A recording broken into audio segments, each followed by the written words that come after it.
The stock of health corporations is currently selling at $20 shares and expected to the grow to pay $1 dividend. मतलब एक ही shares की preferred stock है उसकी value है $20 but वो dividend pay कर रही $1 at the end of the each year. If you bought the stock now and sold with for $23 after receiving the dividend what the return would you earn. मतलब यहाँ से देखिए उसकी एक प्राइस क्या थी, करंट मार्केट प्राइस $20 है और वो $23 का सेल हो रहा है। तो मतलब कितने का कैपिटल गेन, इसका फॉर्मूला क्या, KP required rate of return निकालने का, डिविडेंड करंट ईयर का और कैपिटल गेन प्लस और ओवर ओरिजिनल प्राइस। तो करंट ईयर उसने डिविडेंड कितना रिसीव किया $1 और कितने टोटल प्राइस है उसकी माइनस करके देखेंगे कि कितना गेन लिया उसने। ₹20 का परचेज़ किया और ₹23 का डॉलर का सेल कर दिया। ओवर में करंट जिस मार्केट प्राइस पे उसने सेल की परचेज़ किया हो तो वो रेट निकाल लें आप। तो इसका जब निकाला तो वो रिक्वायर्ड रेट ऑफ रिटर्न निकलता है 20%। तो वो केपी रेट है उसका। ठीक है, ये इस तरह से एक क्वेश्चन हो गया आपका। और उससे अगला क्वेश्चन भी देख लें। तो ये थोड़ा लेंथी है।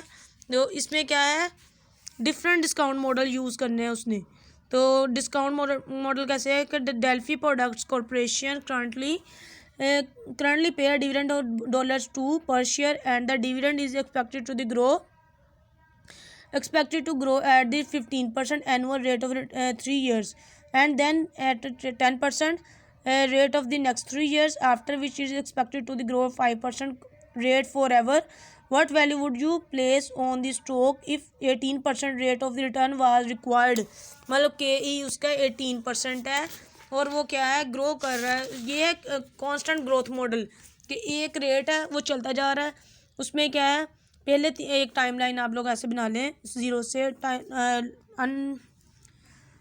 फर्स्ट सेकंड थर्ड उसमें रेट दे रहा है 15%, 4 5 6 उसमें रेट दे रहा है 10% और उसके बाद क्या, फॉर एवर के लिए 5% जिसका ग्रो रेट है उसका।